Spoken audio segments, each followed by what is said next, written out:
thanks for joining our live coverage of the NASA SpaceX Crew-11 mission as it returns to Earth. I'm here in Mission Control Houston as the flight control team continues to monitor the return of NASA astronauts Zena Cardman and Mike Fink, JAXA's Kimya Yui, and Roscosmos cosmonaut Oleg Platonov. Crew-11 launched aboard a Falcon 9 rocket to the International Space Station on August 1st, 2025. On January 7th, the agency announced it was postponing a planned spacewalk originally scheduled for January 8th, while teams monitored a medical concern with a crew member living and working aboard the orbital laboratory. That crew member has been in stable condition. NASA announced the following day its decision to return Crew-11 to Earth from the International Space Station earlier than originally planned in order to properly monitor the crew member's health on the ground. Thanks for joining us today. I'm NASA's Leah Cheshire Mustachio, and I'm joined by my colleague at SpaceX in Hawthorne, California, Kate Tice. Thanks, Leah. I'm Kate Tice, Senior Manager of Quality Systems Engineering here at SpaceX. Dragon departed the International Space Station at 5:20 p.m. Eastern Time. That was 2:20 p.m. Pacific yesterday for those of us here in California. They are now on their way to the targeted splashdown site off the coast of San Diego. Splashdown is planned for approximately 12:41 a.m. Pacific, 3:41 a.m. Eastern. Upon departing station, Dragon underwent a sequence of departure burns. The crew had a rest period and has since kicked off preparations for re-entry, including getting into their spacesuits and successfully performing a leak check. Dragon has a series of steps to complete before returning Crew-11 home. First, Dragon will maneuver to the correct altitude and jettison its trunk, which is the cylindrical, unpressurized lower part of the spacecraft. The trunk is currently connected to the aft or bottom section of Dragon, where the heat shield is located. In order to expose the heat shield and get the vehicle ready for atmospheric re-entry, we will jettison the trunk. From there, the spacecraft will use its forward thrusters to perform a deorbit burn, which will put Dragon on a trajectory to return to Earth. That deorbit burn uses Draco thrusters on Dragon, primarily the four located on the forward bulkhead, and is executed at the apogee or the highest point of Dragon's current orbit around Earth. This deorbit burn will alter Dragon's path to ultimately line it up to re-enter Earth's atmosphere and splash down off the coast of San Diego. For these operations, the United States Coast Guard, in coordination with SpaceX and NASA, establishes a safety zone to ensure public safety and for the safety of those involved in the recovery operations. Dragon SpaceX, the team has pulled go for deorbit, entry, and landing.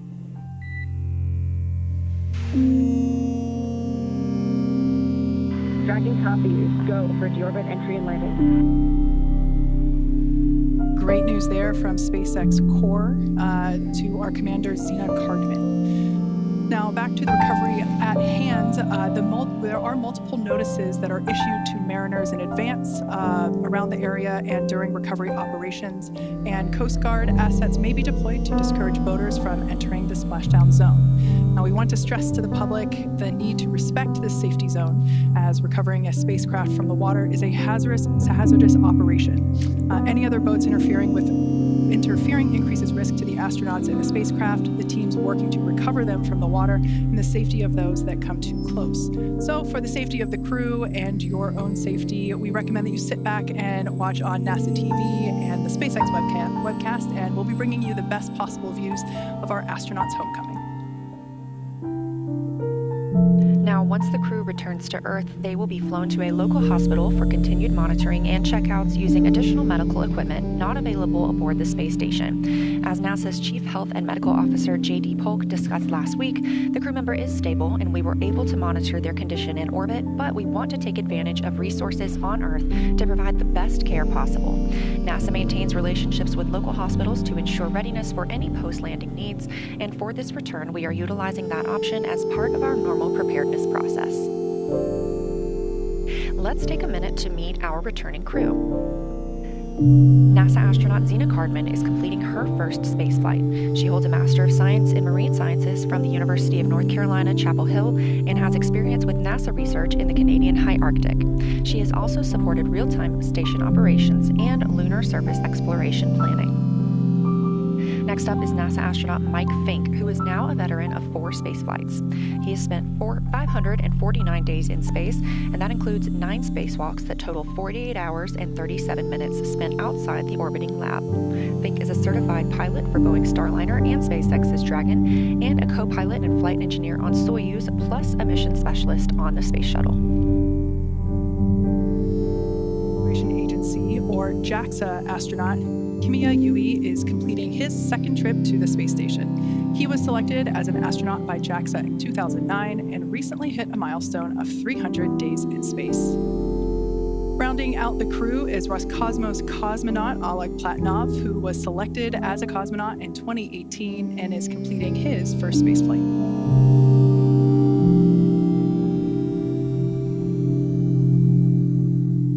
With the Crew-11 departure yesterday, we still have 3 people living and working aboard the International Space Station. That's the crew that arrived on Soyuz MS-28 and consists of NASA's Chris Williams and Roscosmos cosmonauts Sergei Kutsverchkov and Sergei Mikheyev. This Soyuz crew is slated to remain on the station until returning to Earth this summer.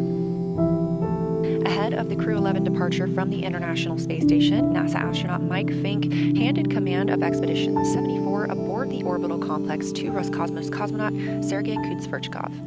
Crew-12 is currently scheduled to launch as soon as mid-February, and alongside our international and commercial partners, NASA is always evaluating the timeline to include other launch opportunities, and we'll provide more information when that's available. As we mentioned earlier, we have a few final steps that Dragon will perform prior to atmospheric reentry. The slew, or the maneuver to deorbit burn attitude, and then the deorbit burn itself. This deorbit burn is the last time that the forward Dracos, which are the 4 thrusters located on top of the spacecraft, just under the nose cone section, it's the last time that they will ignite for this mission. The deorbit burn will place Dragon on a precise trajectory to return to the splashdown zone. As I mentioned earlier, that is off the coast of San Diego. We expect this burn to commence around 11:51 p.m. Pacific time. It will last about 13 and a half minutes or so. And this is essentially the transition point that Dragon undergoes while it moves from Earth orbit to reentry, atmospheric reentry. So it is the final moment in which we are essentially programming Dragon to fly itself back for its precise landing off the coast of San Diego. So the view that you saw there moments ago, that was SpaceX Mission Control that's located here in Hawthorne, California, just off to my side. That is where our teams monitor Dragon, checking in on all of its systems to help make sure that the crew has a safe journey. Our team there in Mission Control will be following their progress all along the way. You can see operators there on console or on headset, and there are 6 key positions who are monitoring the health of the vehicle and the crew. The mission director, responsible for mission success, is in charge of the room. And then there's somebody that you've already heard once this morning. That person you'll hear talking to the astronauts throughout our operations today. You see them there on your screen. That is our SpaceX Core, which stands for Crew Operations and Resources Engineer. That is the singular voice to the crew. That person is responsible for translating everything that's going on in mission control around them and speaking and delivering those messages efficiently to the crew on board Dragon. Now, the other positions are focused on specific things like vehicle systems and navigation and control, avionics, software, propulsion, life support, and communications with ground segments.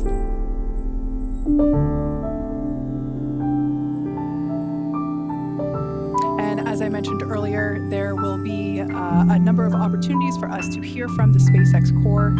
That is the person primarily responsible for communicating to our commander, Zena, and so she will be the person communicating back and forth with our crew here on the ground.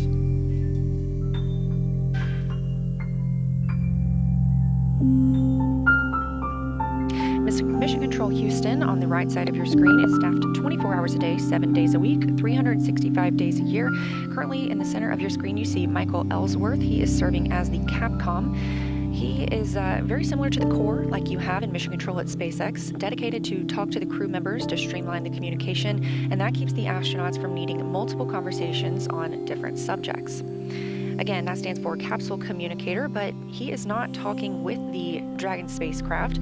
This Capcom is speaking with the astronauts living aboard the International Space Station. Capcom sits right next to the flight director, and tonight we have Allison Bollinger on console. The flight director gathers info and data from all flight controllers. There you see Allison in the screen. She leads the team through major milestones and approves or declines suggestions based on pre-established flight rules. We have other key members in the room like ADCO, who controls the attitude or the orientation of the space station. We also have the VVO, which is the visiting vehicle officer, who monitors and works with external teams sending spacecraft to and from the space station. Of course, we have a flight surgeon who the astronauts get a chance to speak with on a regular schedule on a private conference line. We also have Robo, who works with the Canadarm2 and maneuvers it to complete work outside the space station. When astronauts are on a spacewalk, the Canadarm2 is maneuvered by an astronaut within the station. There are plenty other positions, as you can see, and team members who monitor the station's solar arrays, the astronauts' schedules, and even where every piece of equipment and cargo is stored, because it takes a tough and competent team to make a mission successful.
As they're on their way home, let's take a look at the Crew-11 mission patch. This patch was designed by the crew, and its colors celebrate the 3 nations they represent. And the 3 stars honor their space agencies working together. 2 sunbeams form the number 11, shining on a tiny blue dot, which is our home on Earth. A dragon looks on, which is a nod to both the spacecraft and the spirit of exploration, while a red flame wraps around it all, symbolizing the full journey: launch, life in space, and today, a safe return home. And if you look closely, you'll see a tribute to their children in the stars, which is a reminder that missions like this inspire the next generation.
If you're just joining us, thank you for watching. You are tuned into the live coverage of NASA's SpaceX Crew-11 mission and their return to Earth. Again, we are expecting their splashdown at approximately 3:41 a.m. Eastern Time, but the next major milestone we're standing by for is the deorbit burn. That's at 2:51 a.m. Eastern Time.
Now, before they begin their atmospheric re-entry, let's take a moment to get to know the crew that we're bringing home. NASA astronaut Zena Cardman is commanding Crew-11. She was born in Urbana, Illinois, but calls Williamsburg, Virginia, her hometown. She's a scientist at heart, with degrees in biology and marine science from the University of North Carolina at Chapel Hill. Before joining NASA, Zena did fieldwork in some of the most extreme environments on Earth, including Antarctica, the Canadian high Arctic, and volcanic terrain in Idaho and Hawaii. She was selected as part of NASA's 2017 astronaut class, affectionately known as the Turtles.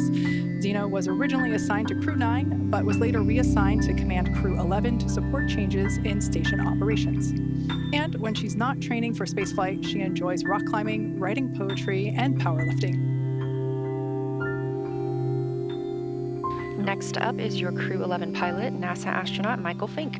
He's a Pennsylvania native and a veteran of 3 previous spaceflights, spending more than a year of his life in orbit. He first flew to space in 2004 as a flight engineer on Expedition 9, then returned in 2009 to command Expedition 18, where he helped prepare the station for future 6-person crews. In 2011, he took part in the final flight of Space Shuttle Endeavour, STS-134, logging 3 more spacewalks along the way. Fink has also been a key player in NASA's commercial Crew efforts, supporting development of the Boeing Starliner. He served as a backup pilot for the Crew flight test, helping shape Starliner's avionics and software from the ground up, and he co-hosted a launch broadcast. Outside of spaceflight, he's a passionate learner into geology, astronomy, reading, and languages. He's conversational in both Japanese and Russian, which is a skill that comes in handy on the International Space Station. And your Mission Specialist 1 for Crew-11 is Kimiya Yui, representing the Japan Aerospace Exploration Agency, or JAXA. A former test pilot and Air Force officer, Yui graduated from Japan's National Defense Academy in 1992 and rose to the rank of lieutenant colonel in the Japanese Air Self-Defense Force. He was selected as a JAXA astronaut in 2009 and made his first trip to space in 2015, spending 142 days aboard the International Space Station as part of Expeditions 44 and 45. During that mission, he made history as the first Japanese astronaut to capture JAXA's H-2 transfer vehicle, a crucial piece of cargo hardware. He also helped build out a new experimental module inside Kibo, Japan's laboratory on station, and carried out Dragon SpaceX, 5 minutes to deorbit sequence start.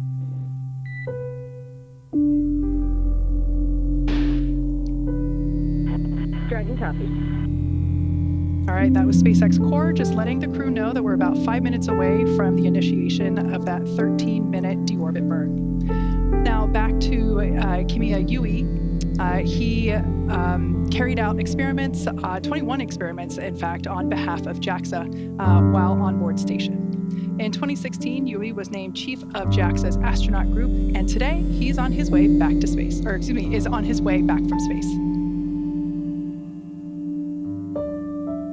And rounding out the crew, we have mission specialist Oleg Platonov, a cosmonaut for Roscosmos, Russia's space agency, and a graduate of the Krasnodar Higher Military Aviation School of Pilots, where he earned a degree in engineering and the rank of lieutenant. Platonov completed his cosmonaut training in 2018 and was certified as a test cosmonaut that same year. His flight to the International Space Station was launched last year, continuing our chapter in international collaboration. He's married and has one child, and Crew-11 was his first journey to space. Again, we are standing by for the deorbit burn, which will bring Crew-11 home, again splashing off the coast of California approximately 1 hour from now. That's 3:41 a.m. Eastern Time. Time in orbit, Crew-11 celebrated 25 years of continuous human presence aboard the International Space Station. During that time, our unique microgravity laboratory has hosted more than 4,000 experiments from over 5,000 researchers in more than 110 countries, all to help us build the road to the Moon and Mars and understand our universe while helping humanity on Earth. Crew-11 conducted more than 140 unique scientific experiments and technology demonstrations during their stay aboard the orbiting laboratory. Continuing the space station's legacy of groundbreaking science, Crew-11 worked on experiments to understand bone loss and studied bioprinted human tissues to understand or to ensure the health of astronauts on future missions and improve the quality of life for patients on Earth. They worked on the development of long-term storage of cryogenic fluids in space with Earth-bound medical and industrial applications. The team also tested an inflatable capture bag that aims to remove space debris from orbit, protecting future spacecraft and crews, and could also be used to capture samples during exploration missions and enable mining of small asteroids. Let's dive into some of these experiments and investigations. The MABLE-B study investigates how microgravity affects bone marrow stem cells and their secretion of proteins involved in bone formation and loss. Researchers aim to determine whether blocking a bone loss pathway could help prevent that bone loss. Findings may lead to new strategies for combating bone loss both in space and on Earth. MVP Cell 07 studies how bioprinted liver tissue with blood vessels matures in microgravity, focusing on cell behavior and tissue development. Researchers are examining how space may affect the structure and function of these engineered tissues. Results could help advance space-based production of high-quality tissues and organs for medical use on Earth and support astronaut health on future missions. Capture Bag Demo tests an inflatable debris capture bag on the space station, assessing its opening, closing, and ability to stay airtight in microgravity. This technology could be used to remove space debris from orbit, protecting future spacecraft and crew members, and could also be used to capture samples during exploration missions to the Moon and Mars and enable mining of small asteroids. Next up is ZBOT-NC. Many spacecraft use cryogenic fuels, which are extremely cold, for propulsion. These fuels must be kept extremely cold to stay liquid, but SpaceX temperature fluctuations can cause them to slowly evaporate and escape the tank. This creates fuel efficiency and mission planning. So ZBOT-NC investigates how specific types of gases affect pressure control in propellant tanks in space. The data collected will help validate models and contribute to the design of more efficient cryogenic fuel storage systems for long-duration missions. Rounding out this list, Bionutrients 3 aims to develop an on-demand method for producing essential nutrients in space using bioengineered yeast, helping maintain crew health on long-duration missions while reducing launch mass. Building on previous studies, it introduces advanced food safety features and tests 3 sample types: yogurt, kefir, and a yeast-based beverage.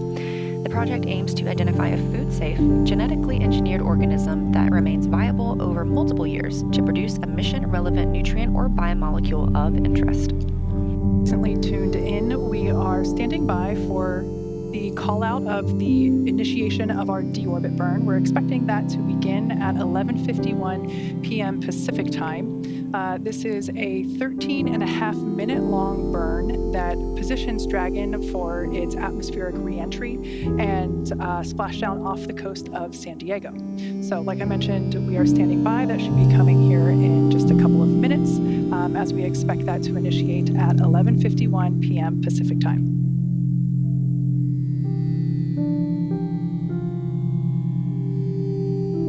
Time and space, this crew saw a total of 5 arriving vehicles and the departure of 3 vehicles. Following the phasing burns, Dragon is now completing its deorbit, which will be followed by reentry and splashdown. During the deorbit sequence, several things will happen, including trunk separation, closure of the nose cone, as well as deployment of the drogue and main parachutes, ultimately followed by splashdown. This 13.5-minute burn, this is the deorbit burn.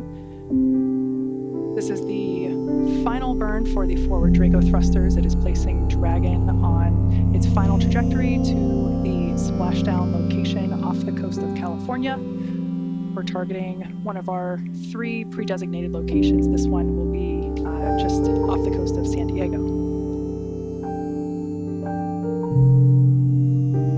Shortly after the burn concludes, we should hear a call out indicating that the burn was nominal. This would be good news and letting us know that we are continuing with progression of our milestones. After deorbit burn, we will jettison the trunk and have atmospheric reentry. Dragon, SpaceX, deorbit burn complete. Performance nominal. Trunk separation initiated. Dragon copies. Nominal deorbit burn. Trunk separation process initiated. Okay, good words there from SpaceX Core, letting our Crew-11 team know that the deorbit burn was as expected. Now, to prepare for these upcoming events, Dragon is currently doing a couple of things autonomously, such as isolating the thermal control system fluid loops from the radiator. This system is what will help keep the internal temperature of Dragon comfortable during the crew's reentry.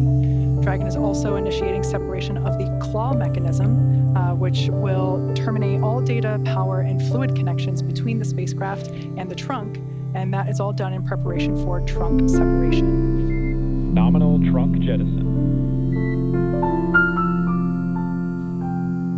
Dragon copies.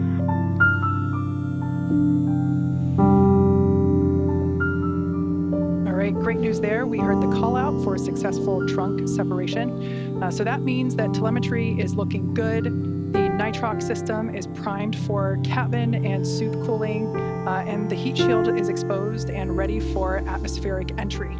Now, since we separated the trunk, we are no longer able to generate any new power, but we don't need to since we're coming on home and Dragon has more than enough battery power already stored. So the next milestone that we have coming up is nose cone closure. We expect that at approximately 12:09 a.m., so here in about 3 minutes. The nose cone is at the top of the spacecraft, and it is the structure that protects the docking system, as well as the guidance, navigation, and control system. We'll be using 12 hooks to lock and secure the nose cone prior to its atmospheric entry.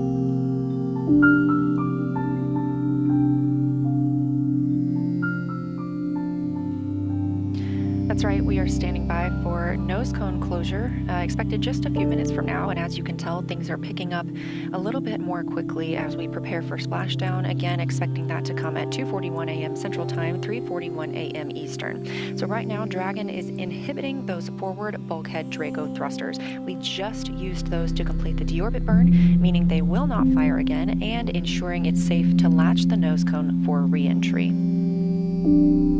The vehicle has, we are also anticipating it to initiate the nitrox suit purge. This helps keep our crew members, Zena Cardman, Mike Fink, Kim Yui, and Oleg Platonov, cool and comfortable during re-entry, which we're expecting in about 20 minutes. At this point, the nose cone, we are standing by for that closure to begin, protecting that forward hatch for re-entry, and the crew will be able to use their screens to monitor the locking of the nose cone, which is done by that set of hooks. Underneath the nose cone is also the hatch that the crew members use to ingress and egress, also known as enter and exit, the International Space Station while the spacecraft was docked. Now, once they splash down, they'll be using the side hatch to exit the spacecraft and onto the recovery ship. That side hatch is what they used to enter Dragon back in August when they launched to the space station.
For those of you that have just recently joined us for Crew-11 Splashdown, we have completed the deorbit burn that set Dragon on its precise trajectory back to our splashdown location off the coast of San Diego, California. We've also jettisoned the trunk, and we've just closed the nose cone. So these are the final physical changes for the Dragon spacecraft prior to its atmospheric entry. Now we expect that entry period to begin about 12:30 a.m. Pacific time, so in about 20 minutes or so.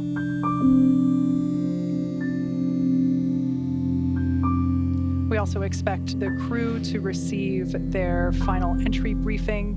This is where the SpaceX core will communicate any changed details such as timeline shifts to the anticipated loss of signal and acquisition of signal, as well as the entry period. We should also find out what the wave height and wind speed is there at the splashdown location. But When I was coming into work this evening, I did see some stars outside, so hopefully that's a good indication that we've got some smooth seas out there awaiting the crew.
As we are in the process of the hooks and latches driving to secure and close the nose cone, just a recap of what we've seen so far tonight. The spacecraft undocked from the International Space Station earlier today. This Crew-11, spent 165 days aboard the orbiting laboratory, but 167 days in space altogether if you count the time they have spent getting to and from the space station. At 1:51 a.m. Central Time, 2:51 a.m. Eastern, the spacecraft executed the deorbit burn. That was an approximately 13-minute-long burn, committing the spacecraft to coming home and splashing down off the coast of California. We're anticipating that splashdown in less than 30 minutes from now, 2:41 a.m. Central. After the nose cone closes, we will begin seeing our re-entry process, and part of that is a communications blackout. We lose communication with the spacecraft. This is an anticipated and tracked milestone as they go through re-entry and plasma builds up around the spacecraft itself. We do regain that communications shortly thereafter, and following that, we anticipate seeing drogue parachutes deployed. There are 2 of those, as well as 4 main parachutes, slowing down the spacecraft to a splashdown time of, again, 2:41 a.m. Central Time. So we're just standing by for confirmation of nose cone closure.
SpaceX, nose cone secured for entry.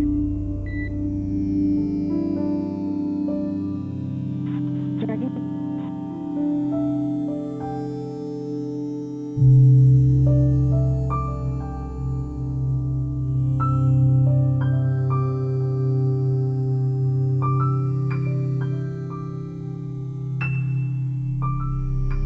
Okay, we heard good news there. The nose cone is closed and secured, locked in position, ready for atmospheric reentry. Now, as we begin the second half of entry, Dragon has begun to inject cooled nitrox or nitrogen-oxygen mixture into the air, being delivered directly into the suits worn by the crew.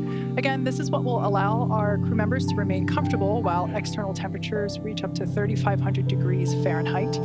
Meanwhile, the heat shield is pointing forward, essentially leading Dragon to our landing site just off the coast of San Diego, which is important as it will be doing a lot of the work during this reentry. So let's talk a bit more about the heat shield.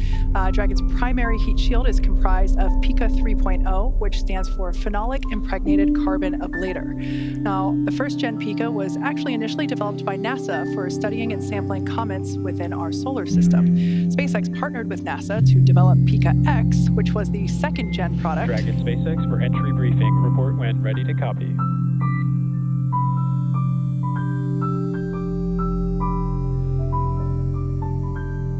Ready to copy. Okay, starting with timeline. We're completely on time for the previously briefed timeline. Splashdown period displays at 0841 Zulu. Com blackout start 0828. Blackout end 0835. How copy?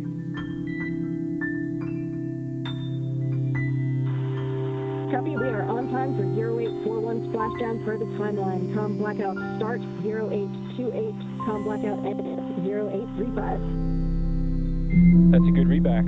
We have a nominal vehicle status. We're tracking an on-target arrival to San Diego with pristine weather conditions for splashdown. Recovery team is on site and ready to support.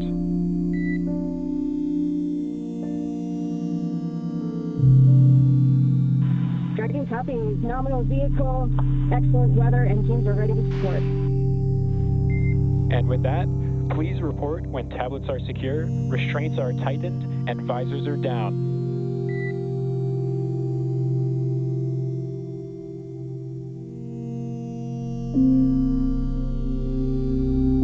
SpaceX Dragon, tablets secure, restraints tightened, and visors down. SpaceX copies all.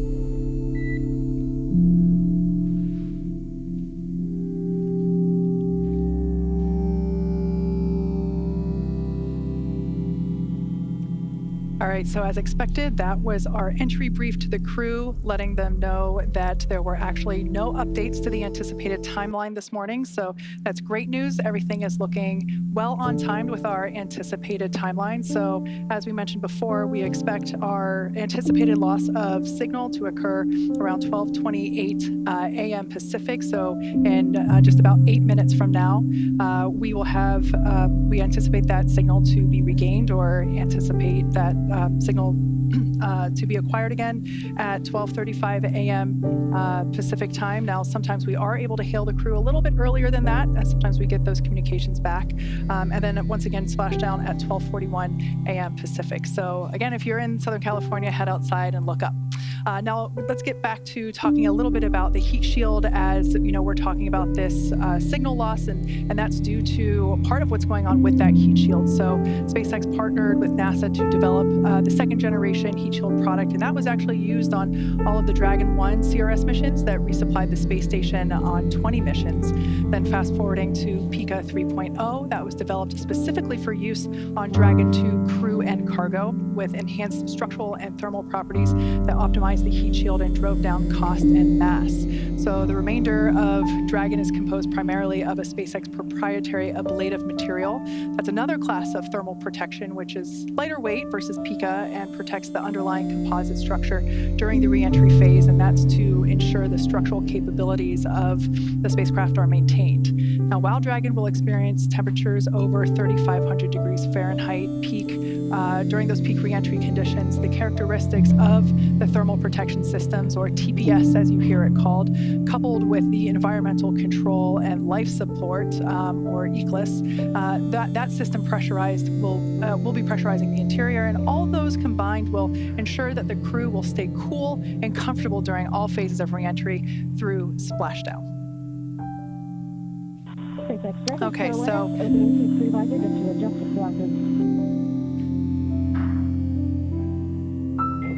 Dragon SpaceX, can you repeat?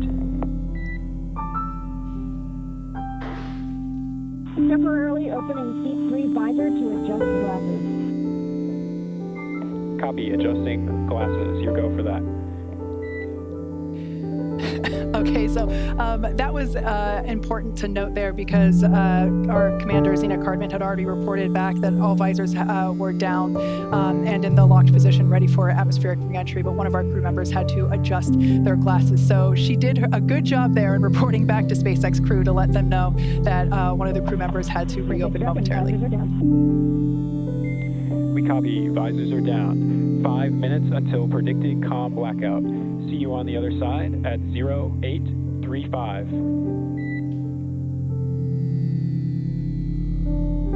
Copy 0835. Talk to you soon.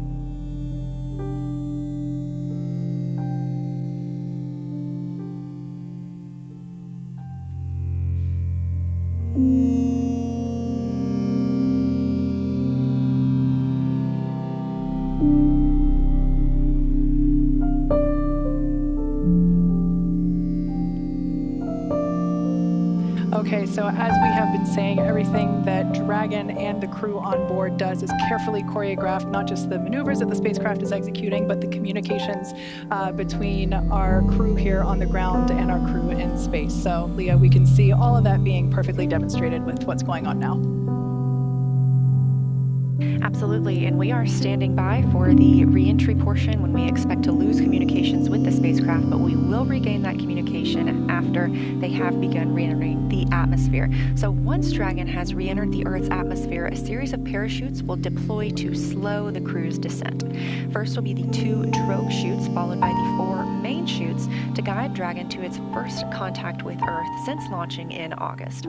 Dragon will automatically deploy these parachutes when different pressure and positioning sensors on the spacecraft detect that they are at the right speed and altitude. The spacecraft velocity at drogue deploy is approximately 350 miles per hour, and they deploy at about 18,000 feet. You're getting a live look inside the cabin right now. That's Crew-11 preparing for their re-entry period. Again, having spent 165 days aboard the space station, and when they splash down, capping a 167-day mission. Before they can splash down, though, a little bit more about those parachutes. The next that we will see deploy will be the main parachutes. There are 4 of those. They deploy at approximately 119 miles per hour, or I should say when the spacecraft is traveling about 119 miles per hour, and they deploy at about 65,000 feet. And at splashdown, Dragon is traveling approximately 16 miles per hour, which is a pretty good deceleration from the about 17,500 miles per hour that they were traveling while in Earth orbit with the International Space Station. Now, the highest G load the crew will experience during re-entry is approximately 3 to 5 Gs, so about 3 to 5 times what we are experiencing right now standing on Earth. This view is over the shoulder of Commander Zena Cardman and pilot Mike Fink of the Crew-11 spacecraft.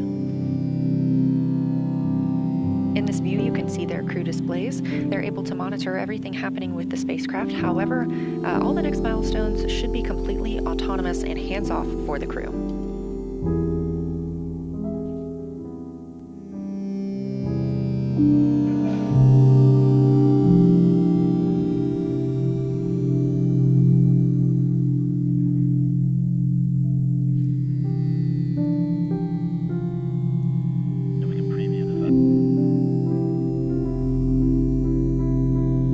Just heard that the crew is in entry attitude, and we are anticipating losing this view and losing our audio communications with the crew in just a minute or so as they enter this entry interface. They'll be traveling and experiencing heat outside the capsule at approximately 3,500 degrees Fahrenheit.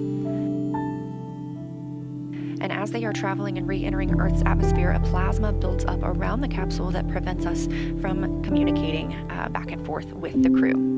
We expect to regain communications with them about 7 minutes later, but we're still getting great views right now.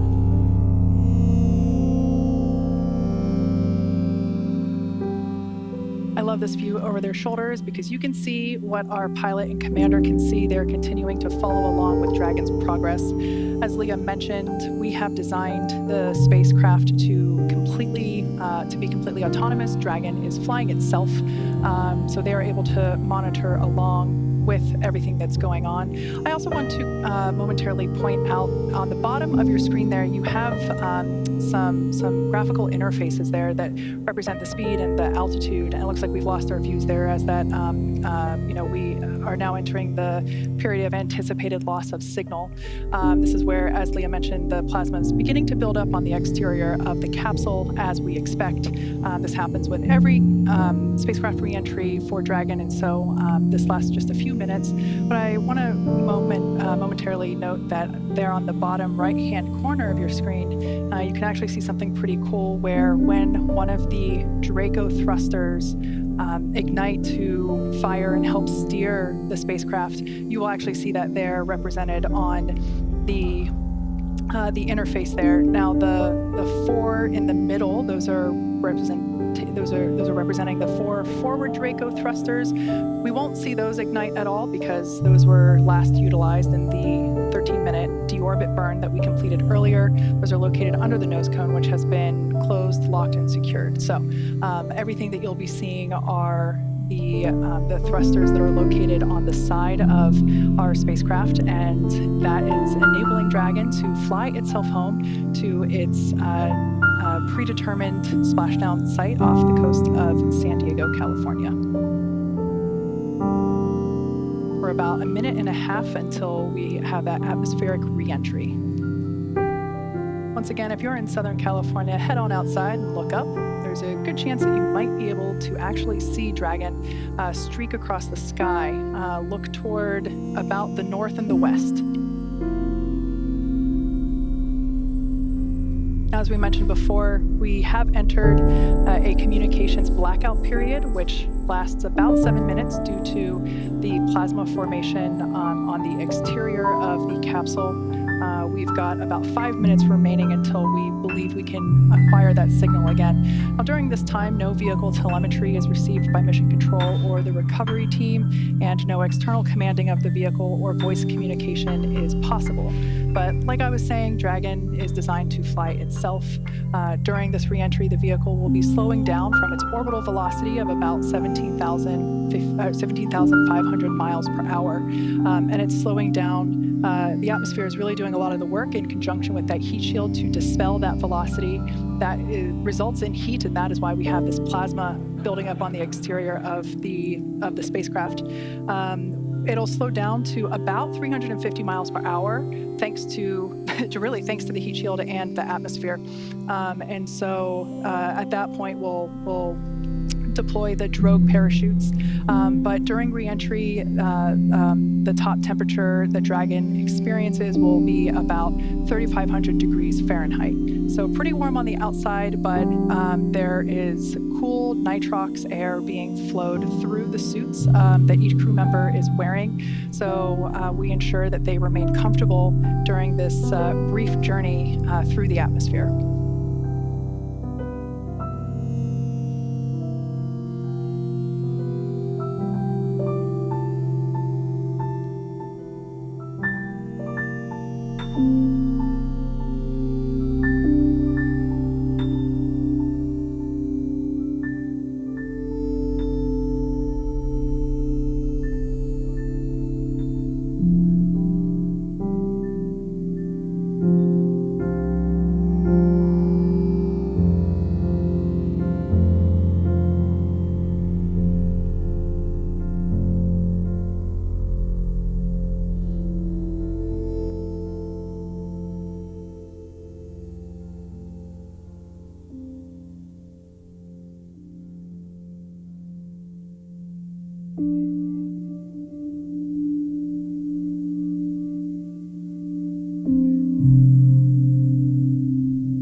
Now, while we await AOS or acquisition of signal, let's go through a brief recap of today's events. Hatch closure took place at 2:29 p.m. Central Time after all 4 crew members floated into Dragon for their ride home. They took time to configure the spacecraft cabin, put on their suits, and get seated ahead of undocking, which occurred at 4:20 p.m. Central. Dragon's departure burns helped move it out of the keep-out sphere and approach ellipsoid, which are both invisible boundaries we monitor around the space station. Since then, we completed the deorbit burn at 1:51. Oh, and you're getting your first views of re-entry. This is live, and if you're in California, you can go see this with your own eyes. This is Crew-11 re-entering after 167 days in space. Again, we are in a loss of signal period. This is a tracked period as the spacecraft re-enters Earth's atmosphere. We anticipate regaining signal with Crew-11 momentarily, and when the spacecraft reaches an altitude of 18,000 feet above Earth, 2 drogue chutes will deploy to slow it down ahead of the 4 main parachutes deploying at 6,000 feet in altitude. Now, splashdown will be the milestone we will see after that, which is expected for 2:41 a.m. Central Time. So again, we're standing by for acquisition of signal and continued communication with Crew-11, expecting that just a few minutes from now.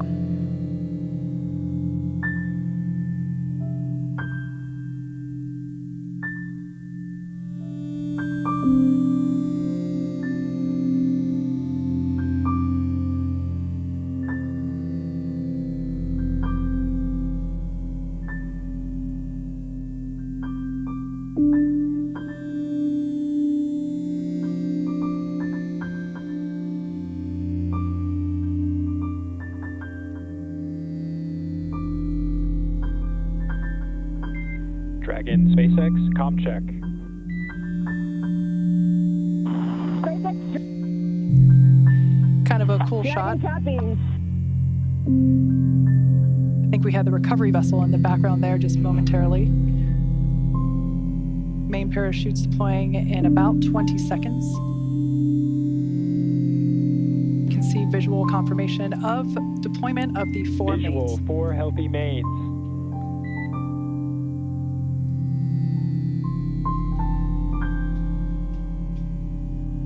These main parachutes help decelerate the spacecraft even further.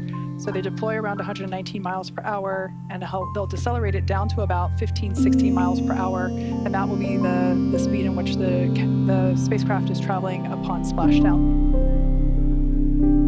Once again, we're anticipating splashdown at 12:41 a.m. Meters. Copy, 1,000.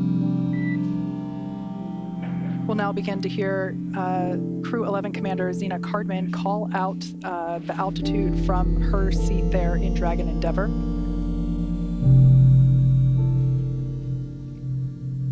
SpaceX's mission control team in Hawthorne continues to report the precise landing coordinates to the recovery team. Copy, 800.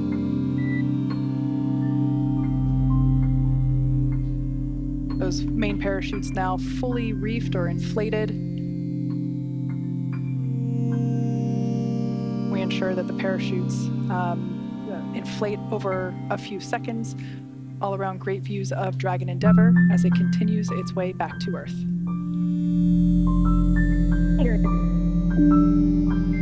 Copy, 400. Crew are braced. Standing by for splashdown.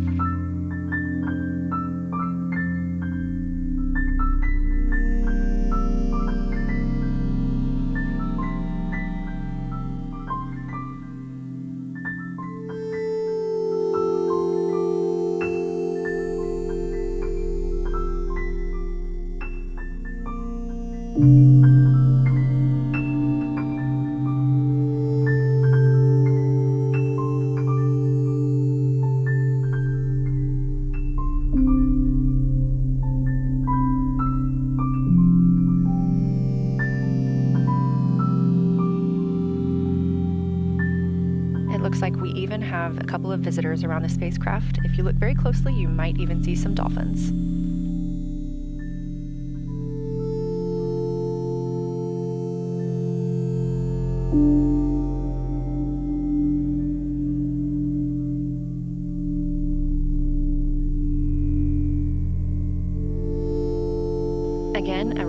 by the books for Crew-11, having splashed down at 2:41 a.m. Central Time off the coast of California.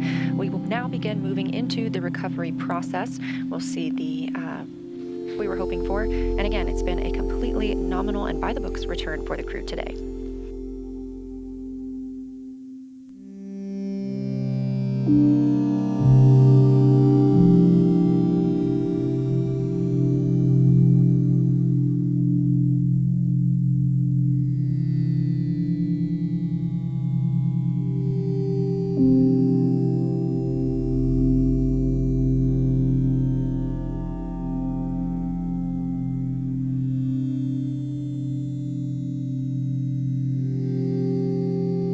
This is a live view of Crew-11 aboard Dragon from the SpaceX recovery vehicle, or from the SpaceX recovery ship.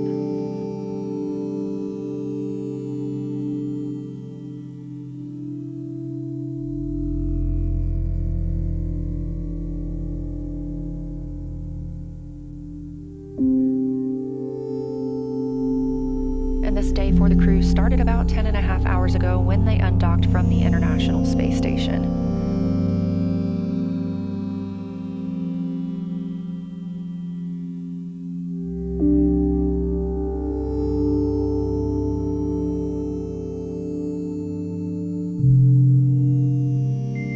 SpaceX recovery teams have been given the go to approach. SpaceX go for recovery personnel to approach. Expect personnel alongside in 1 minute. Copy, 1 minute. Thank you.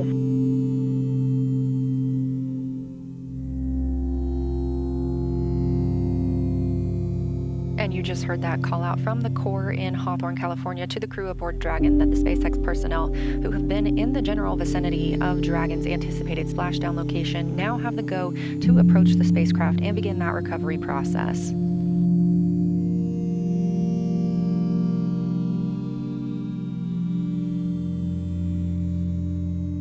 All right, so as we heard, we are now standing by for recovery of the Dragon Endeavour spacecraft with NASA astronauts Zena Cardman and Mike Fink, Kimia Yui of JAXA, and Roscosmos cosmonaut Oleg Platonov, who are inside that spacecraft that you see there. Now, Dragon I would also like to point out, we've got some folks here approaching the spacecraft now that they have gotten the okay for the approach. They're on some fast boats there. This is the SpaceX recovery team. Personally, one of my favorite teams to work with here at SpaceX. They're a really scrappy crew, and they're going to work really quickly here to get the Crew-11 team out of the water. And it's always a lot of fun to watch these operations proceed. Now, Dragon has already autonomously completed several steps to safe itself following splashdown. For those of you that perhaps just joined us, the return has gone very smoothly so far, as Leah had mentioned. Dragon successfully splashed down off the coast of San Diego, California at 12:41 a.m. Pacific time, 3:41 a.m. Eastern time. Approximately 10.5 hours prior to splashdown, Dragon autonomously undocked from the International Space Station, completed a series of departure burns, jettisoned its trunk section, and performed its final burn, which was the deorbit burn, and that placed itself on a trajectory toward Southern California, specifically off the coast of San Diego. So Dragon successfully re-entered the Earth's atmosphere, followed by deployment of its parachutes to slow the spacecraft down to a gentle splashdown. So we're now going to follow the final part of the crew's journey as the Dragon spacecraft is lifted out of the water and placed on the recovery boat. So we see here the recovery team beginning to prepare. One of the most important steps will be to Dragon SpaceX, hypergol sweeps and unfired ordnance checks, nominal. Rigging in progress, approximately 25 minutes until capsule lift. Stand by for PMC. The next call you hear will be from SpaceX flight surgeon on Dragon to ground private. Dragon copies. 25 minutes until lift. Standing by for PMC.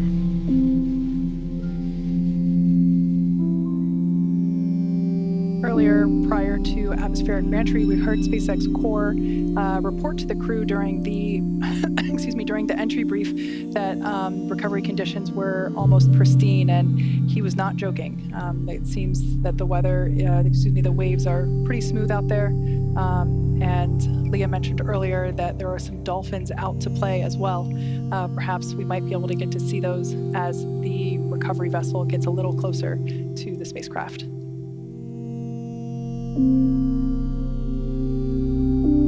On your screen now are our operators at SpaceX Mission Control.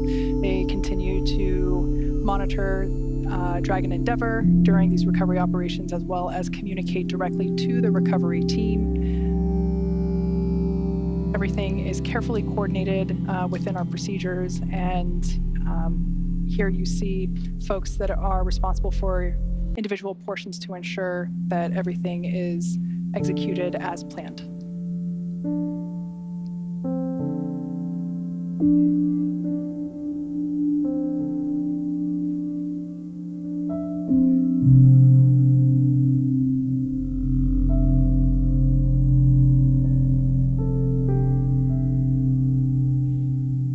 If you've just recently joined us, we had a perfectly nominal re-entry of Dragon Endeavour. The crew splashed down exactly on time at 12:41 a.m. Pacific time off the coast of San Diego. The recovery team has arrived at the splashdown location and are placing the required straps onto the Dragon spacecraft. The crew are safely inside. Nobody is allowed to pass go just yet. We still have to lift the spacecraft out of the water and onto our recovery vessel. Dragon SpaceX, forward link transition complete. Comm check. We've got you loud and clear. We have you the same.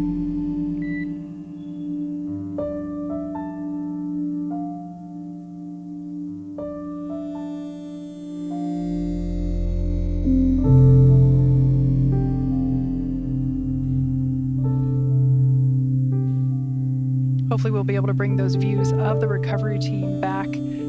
But at this point, I can share that one member of the recovery team is still, there we can see our recovery vessel continuing to approach Dragon Endeavour there in its splashdown location. We still have one recovery team member working to apply the rigging to the capsule. You can see that work ongoing there. As we've seen, this involves climbing on top of the spacecraft itself to attach these hoist rings and connect the lifting lines. Overall, the progress tonight has been very smooth and very rapid. Depending on the sea state, it can take us a little bit longer, but things are really smooth this evening, and the recovery team is very efficient. It takes us less than an hour to raise Dragon onto the recovery vessel and remove the crew from the spacecraft. After initial medical checkouts, the crew will return to land within 4 hours by helicopter. So everything continuing to proceed as scheduled and as anticipated.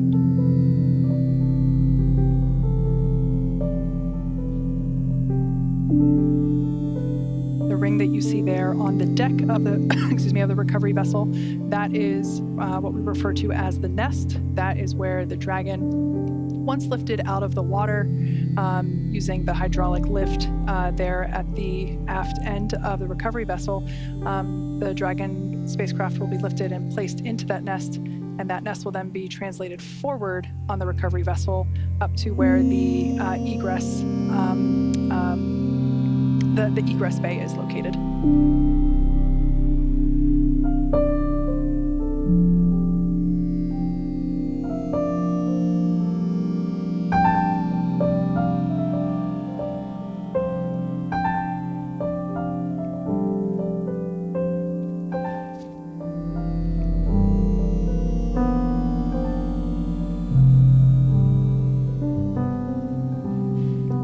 So this is a great view there of the recovery team member that is responsible for placing the hoist straps and the rigging required to lift the the Dragon spacecraft out of the water, along with the recovery team members located in the fast boat, helping to provide the necessary light, as this is obviously a nighttime splashdown operation. We've done several of these before, and as you can see there, the sea state is super calm, and I'm assuming some really nice conditions to be working in right now. Over time, we can see the primary recovery vessel. This is our recovery vessel Shannon, named after, of course, Shannon Walker, who flew on Crew-11. She is the first female astronaut to fly in our Dragon spacecraft. So we have this vessel named after her. And we can see Shannon slowly but surely getting closer and closer to Dragon Endeavour as it patiently waits there in the glass-like water.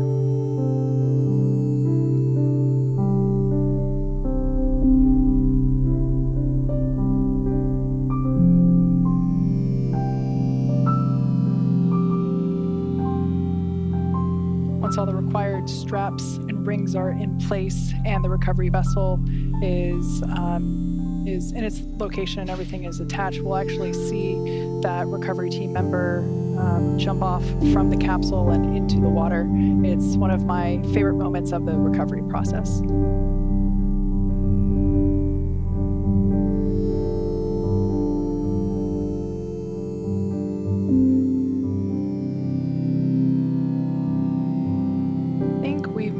Yep, there they are. The dolphins are back to play. We now have a better view of them.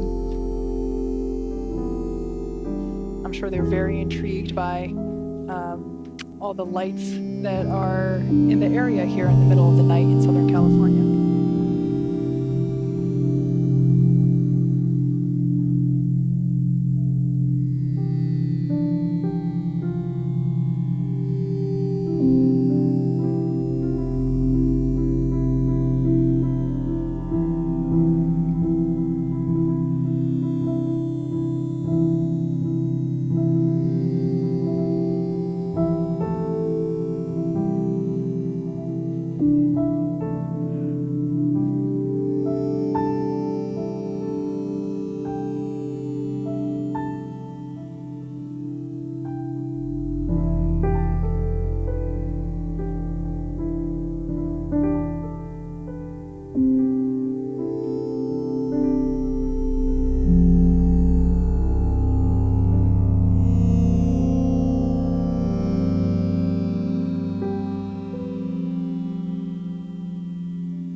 Just recently joined us, you're tuning in at a great time.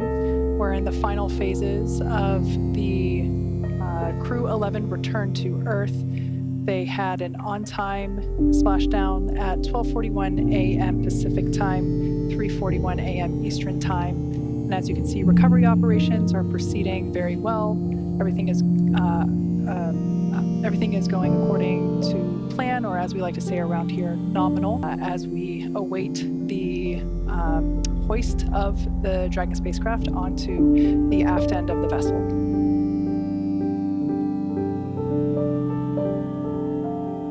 I can say once we make the final approach here to the Dragon spacecraft, the hoisting actually happens. It always takes me by surprise just how fast it is, because you can't really see the full size of the hydraulic lift or hoist there at the aft end of the recovery vessel, but it's pretty big and pretty strong. So we're able to lift the spacecraft out of the water. We can see there that the guide lines are attached, and they're going to line everything up here for the final approach and ultimately the lift into the nest there located at the back of the vessel.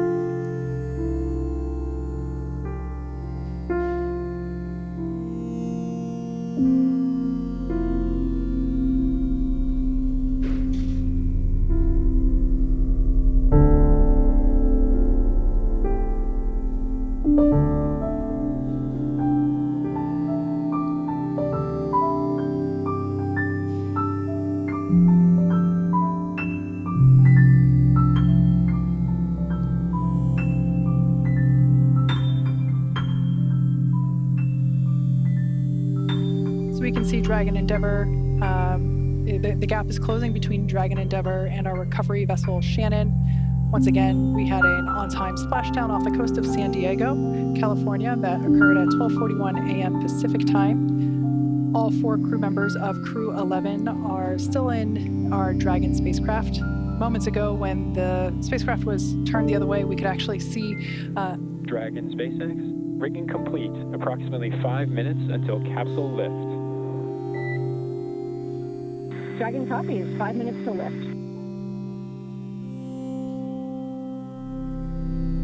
All right, good call out there. Just keeping the crew there inside Dragon Endeavour apprised of the timeline.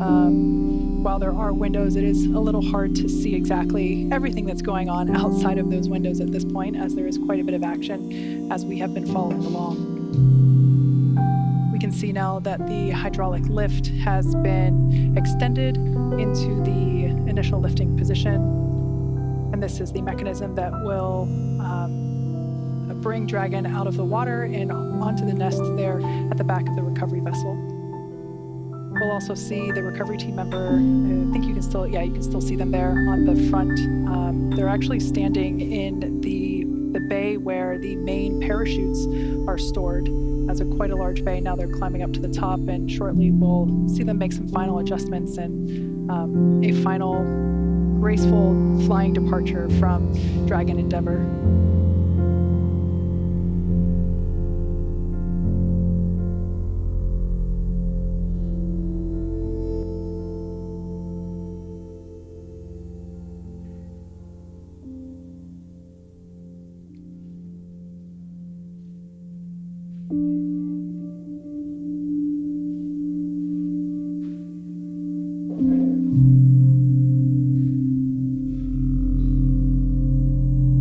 Brace for capsule lift. Crew bracing.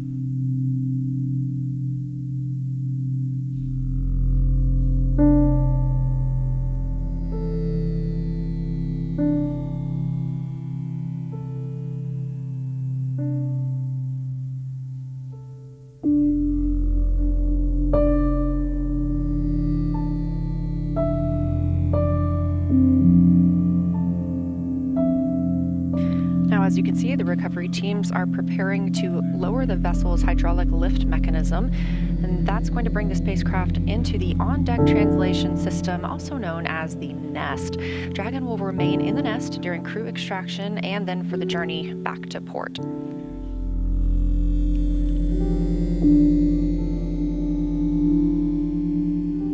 Again, all this coming right after splashdown at 2:41 a.m. Central Time, right on time, and a really expedient recovery, partially thanks to the calm sea states and great weather that is out in the San Diego area right now, but also due to the swift and very well skilled and practiced efforts of the NASA and SpaceX recovery teams.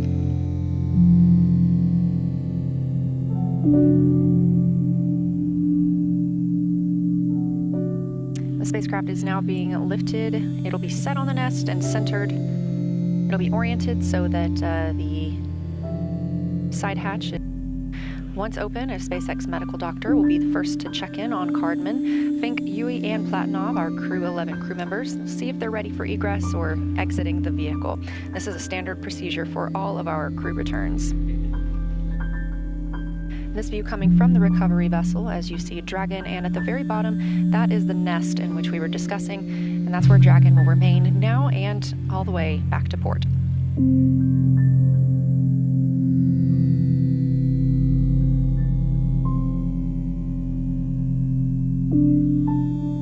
We've been following along all the way through deorbit burn and nose cone closure tonight.